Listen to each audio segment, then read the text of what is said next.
The average person will spend more money on their mortgage than on everything else in their life combined. More than food, more than cars, more than vacations, more than clothes. One financial product spanning 25 to 30 years, quietly consuming the largest share of every paycheck for the majority of your adult life. And most people sign the paperwork without truly understanding what they agreed to. I'm not talking about the basics. Most people know a mortgage is a loan to buy a house. What most people don't understand is why a 30-year mortgage at a low interest rate can end up costing you the price of 2 houses for one.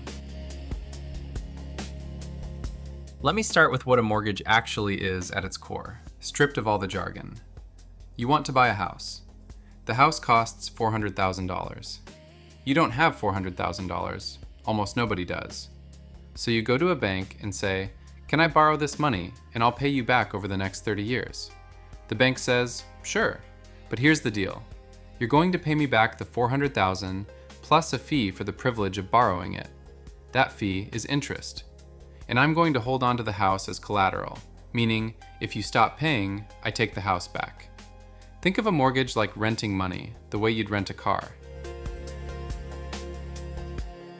You need a car for a road trip. You can't afford to buy one, so you rent it. You pay for the use of the car, and when you're done, you've spent money, but you don't own the rental car. With a mortgage, you're renting the bank's money. The interest you pay is the rental fee. The difference is that at the end of the mortgage, you've paid off the full price and you actually own the house. But the rental fee on top, that's where it gets expensive.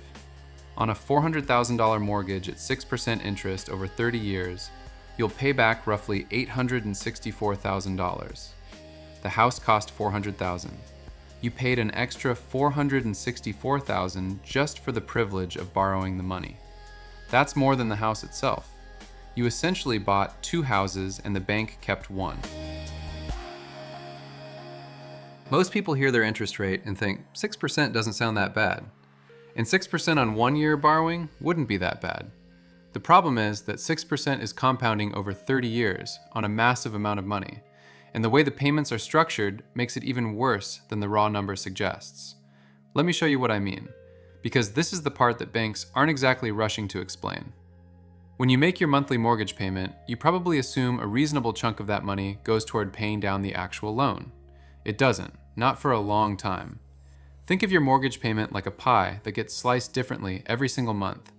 In the early years, the bank cuts the pie so that the vast majority of each payment goes to interest, and a tiny sliver goes to your actual loan balance.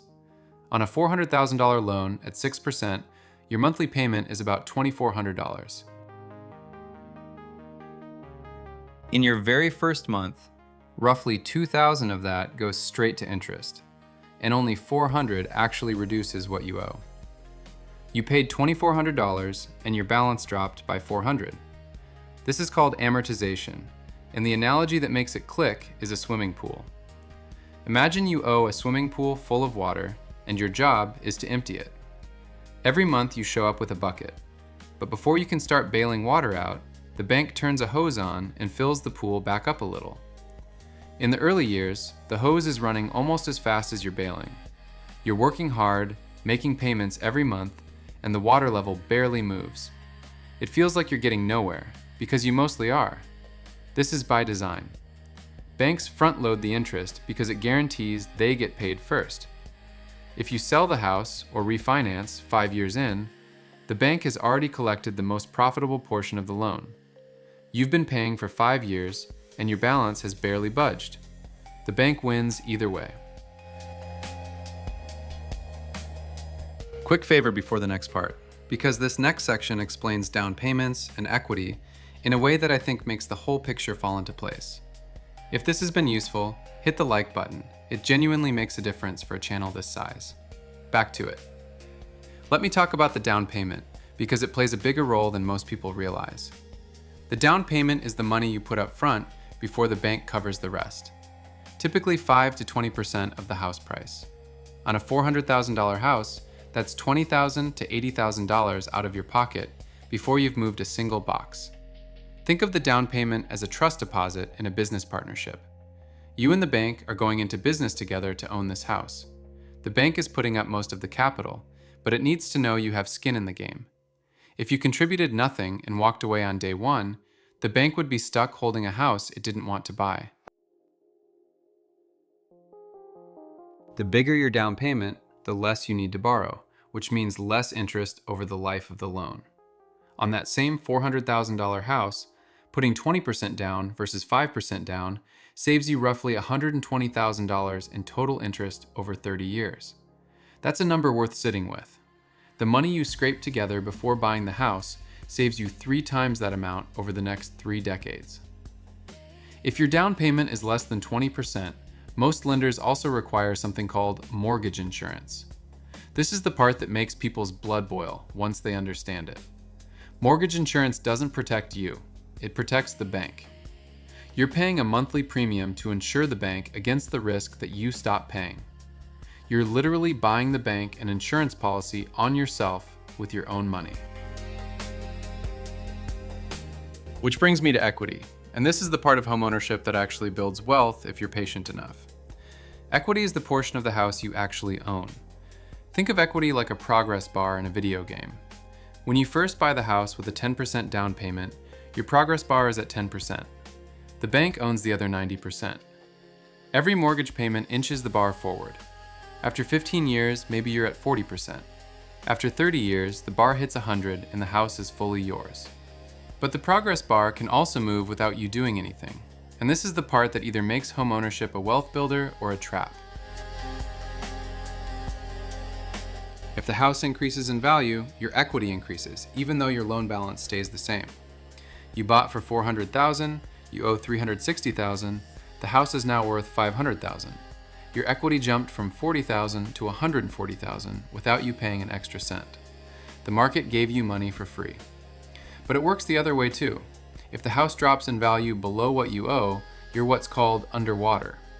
You owe $360,000 on a house that's now worth $320,000. Your progress bar went backwards. You own negative equity. This is what destroyed millions of people in 2008.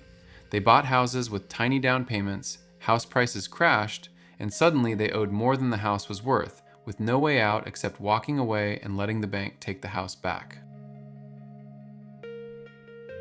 Let me talk about fixed versus variable rate mortgages, because this decision alone can change what you pay by hundreds of thousands of dollars.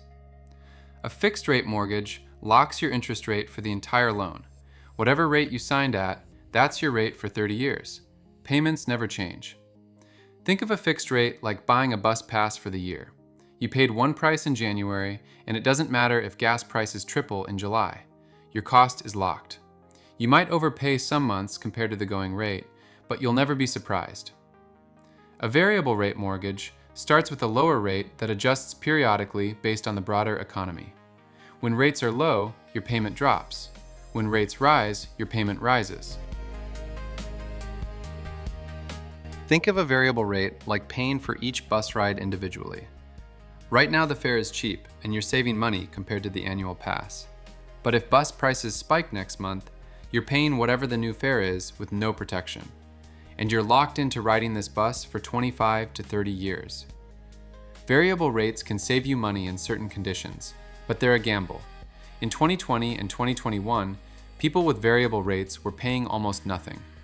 By 2023 and 2024, those same people saw their payments jump by 40 to 60% as central banks raised rates to fight inflation. Same house, same income, dramatically higher payments. Some people lost their homes over it. My personal take?